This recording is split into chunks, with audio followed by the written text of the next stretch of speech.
Hello everyone, welcome back to NJ classes. Guys, आज की class में हम करने वाले हैं केमिस्ट्री की unit chemical bonding and molecular structure के अंदर टॉपिक बॉन्ड पैरामीटर्स। ठीक है, तो गाइस जो बॉन्ड पैरामीटर टॉपिक्स है इसके अंदर फर्दर सब टॉपिक्स हैं। आई मीन टू से कि जो बॉन्ड पैरामीटर्स हैं उसके अंदर हम पढ़ेंगे जैसे कि बॉन्ड लेंथ के बारे में, बॉन्ड एंगल के बारे में, ठीक है, बॉन्ड ऑर्डर के बारे में एंड बॉन्ड एनर्जी के बारे में। ठीक है, तो फर्स्टली मैं राइट कर देती हूँ यहाँ पे कि बॉन्ड पैरामीटर्स के अंदर हम किन किन चीजों को पढ़ने वाले हैं। ठीक है, तो बॉन्ड पैरामीटर्स में हम देखेंगे बॉन्ड लेंथ, ठीक है,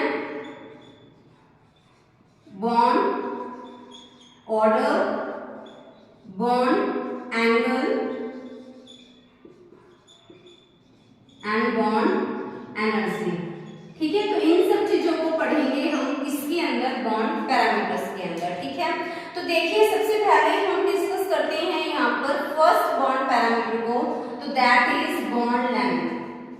क्या है वो? Bond length. तो देखिए बॉन्ड लेंथ होता क्या है, तो आप ये देखिए कि अगर हमारे पास गाइस टू एटम्स हैं, atom A and atom B, ठीक है, अगर एटम ए और एटम बी आपस में कंबाइन करते हैं तो उनके न्यूक्लियस के बीच की डिस्टेंस को ही हम क्या कहेंगे? Bond length. तो इट मींस कि जब दो एटम आपस में कंबाइन करेंगे उनके बीच में क्या बनेगा? बॉन्ड बनेगा। तो उसी की तो लेंथ हमें देखनी है और उसी लेंथ को हम क्या कह देते हैं? Bond length. तो जैसे कि आप ये देखिए एग्जाम्पल लेते हैं हम यहाँ पे, जैसे हमारे पास ये है एटम ए। क्या है ये एटम ए? ठीक है, ये एटम ए का क्या है? न्यूक्लियस है। क्लियर है? सेकंड मैंने यहाँ ले लिया एटम बी, यहाँ मैंने ले लिया एटम बी। ठीक है, तो ये क्या है? एटम बी का न्यूक्लियस है। और यहाँ पे आप ये दिखाइए कि दो एटम्स के बीच की ओवरलैपिंग है। ठीक है, और ओवरलैपिंग से यहाँ पे कैसा बॉन्ड बना? कोवैलेंट बॉन्ड बना। तो आप इस चीज को देखिए कि ये एक एटम ए है, ये दूसरा एटम बी है, तो इनकी ओवरलैपिंग हुई। ठीक है, तो ऐसे में जब दो एटम्स आपस में कंबाइन होते हैं तो जो उनकी न्यूक्लियस है, तो न्यूक्लियस के बीच की डिस्टेंस को ही हम क्या कहेंगे? यहाँ पर बॉन्ड लेंथ कहेंगे। तो इट मींस बॉन्ड लेंथ होती क्या है? तो bond length is the distance between the nucleus of two bonded atoms. ठीक है, distance between the nucleus of two atoms। तो दो एटम्स के न्यूक्लियस के बीच की डिस्टेंस को ही हम क्या कह देते हैं? एक्चुअली में यहाँ पे बॉन्ड लेंथ कहेंगे। ठीक है, और जो यहाँ पे जो ग्रीन एरो है ये किस चीज को शो कर रहा है? दो न्यूक्लियस के बीच की डिस्टेंस को। ठीक है, यानी कि ये क्या होगी? इसके लिए बॉन्ड लेंथ होगी। ठीक है, तो बॉन्ड लेंथ को डिटेल में डिस्कस करने से पहले ये किन किन फैक्टर्स के ऊपर डिपेंड करते हैं उससे पहले आपको एक और टर्म क्लियर होनी चाहिए, दैट इज इलेक्ट्रोनेगेटिविटी।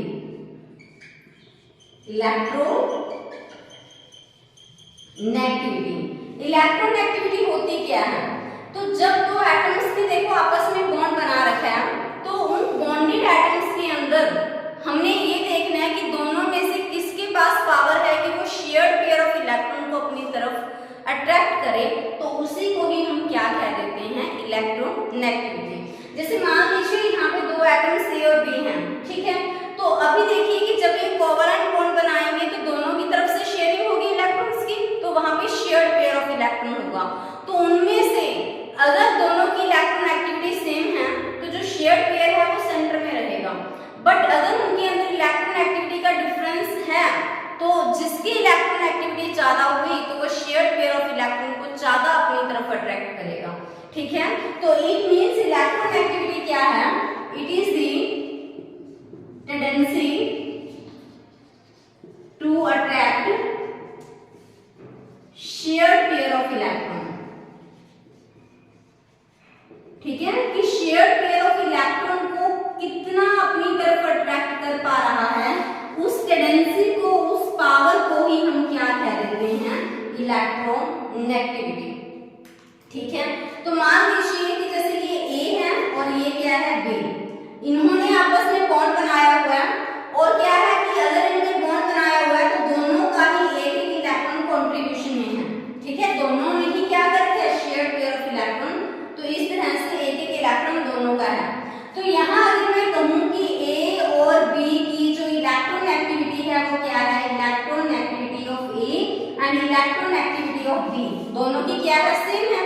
तो दोनों ने जब अपना एक एक इलेक्ट्रॉन कंट्रीब्यूट किया हुआ है कोवलेंट बॉन्ड बनाने में, तो अगर दोनों की इलेक्ट्रॉन एक्टिविटी सेम है तो दोनों इक्वल ताकतवर हैं, है ना, दोनों की पावर सेम है। तो जो शेयर पेयर ऑफ इलेक्ट्रॉन है वो कहाँ रहेगा, वो रहेगा सेंटर में।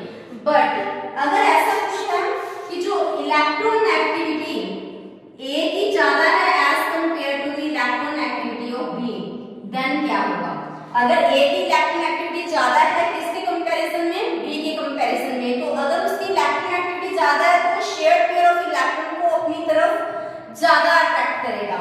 तो ऐसे में फिर हम कैसे रिप्रेजेंट करेंगे, देखिए अगर ए की इलेक्ट्रॉन एक्टिविटी ज्यादा है तो उसकी पावर ज्यादा होगी कि वो शेयर्ड पेयर ऑफ इलेक्ट्रॉन को अपनी तरफ अट्रैक्ट करेगा।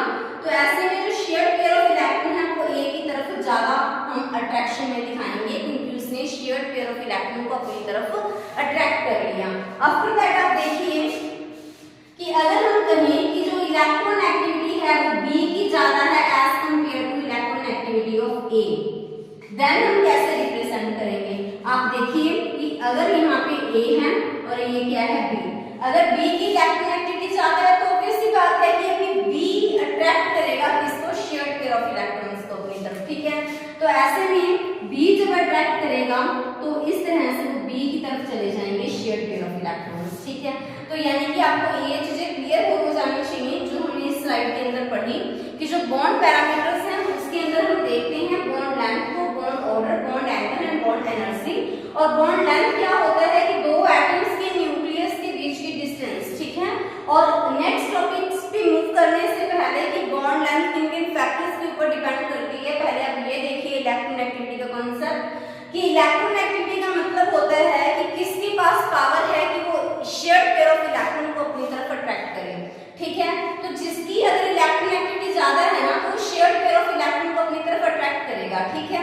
तो ऐसे में अगर ए और बी हैं दोनों की इलेक्ट्रॉन एक्टिविटी सेम है तो shared pair of electron centre में रहेगा। बट अगर ए की ज्यादा है तो ए ने अट्रैक्ट कर लिया इलेक्ट्रॉन्स को, और अगर इलेक्ट्रॉन एक्टिविटी बी की ज्यादा है तो शेयर्ड पेयर ऑफ इलेक्ट्रॉन है वो किसकी तरफ अट्रैक्ट हो गया गाइस, बी की तरफ, ठीक है। बाकी फिर हम नेक्स्ट स्लाइड, अच्छा नेक्स्ट देखिए कि बॉन्ड लेंथ को कैलकुलेट कैसे किया जाता है, ठीक है। तो बॉन्ड लेंथ जैसे ही हमें कैलकुलेट करनी है तो उसके अंदर कैसे कैलकुलेट करेंगे, वो हमारे पास अलग अलग केसेस बनेंगे क्योंकि डिपेंड करता है ना कि जो दो एटम्स बॉन्ड बना रहे हैं उनकी इलेक्ट्रॉन एक्टिविटी सेम है या नहीं है। इसी वजह से प्रीवियस स्लाइड के अंदर मैंने इलेक्ट्रॉन एक्टिविटी होता क्या है वो आपको बताया। तो अभी देखिए कि केस 1 क्या है कि जब दो एटम्स ए और बी आपस में कंबाइन कर रही हैं और इलेक्ट्रॉन एक्टिविटी ए की स्लाइटली इक्वल है किसकी, इलेक्ट्रॉन एक्टिविटी बी की। तो इट मींस अगर ए और बी दोनों की इलेक्ट्रॉन एक्टिविटी क्या है, बराबर है। तो अगर दोनों की इलेक्ट्रॉन एक्टिविटी अप्रोक्सीमेटली इक्वल है तो आप ये कह सकते हैं कि दोनों का जो इलेक्ट्रॉन एक्टिविटी डिफरेंस है वो क्या है, 0 है, अप्रोक्सीमेटली 0 है। क्यों, क्योंकि दोनों की इलेक्ट्रॉन एक्टिविटी सेम है, ठीक है। तो अभी आप देखिए कि अगर मैं आपसे कहूं कि हमारे पास यहाँ पे ए एटम है, ठीक है, और ये हमारे पास यहाँ पे क्या है, ये इनके बीच की हमने दिखा दी ओवरलैपिंग, ये हमारे पास एटम क्या है बी, ठीक है। दोनों की न्यूक्लियस के बीच की डिस्टेंस को ही हम क्या कह देते हैं, यहाँ पे बॉन्ड लेंथ कहते हैं। क्या कहते हैं, बॉन्ड लेंथ कहते हैं। तो आप इस चीज को ध्यान से देखिए गाइस कि ये क्या हो गई, ये है हमारे पास रेडियस ऑफ ए यानी कि आर ए, और ये हमारे पास क्या हो गई, रेडियस ऑफ बी।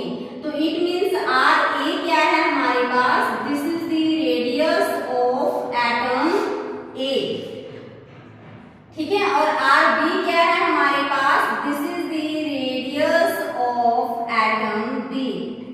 तो ऐसे में आप मुझे ये बताइए कि दोनों की न्यूक्लियस के बीच की डिस्टेंस को मैंने बॉन्ड लेंथ बोला, और यहाँ पर ये क्या है, ये है आर ए यानी कि रेडियस ऑफ एटम ए, और ये क्या है आर बी यानी कि रेडियस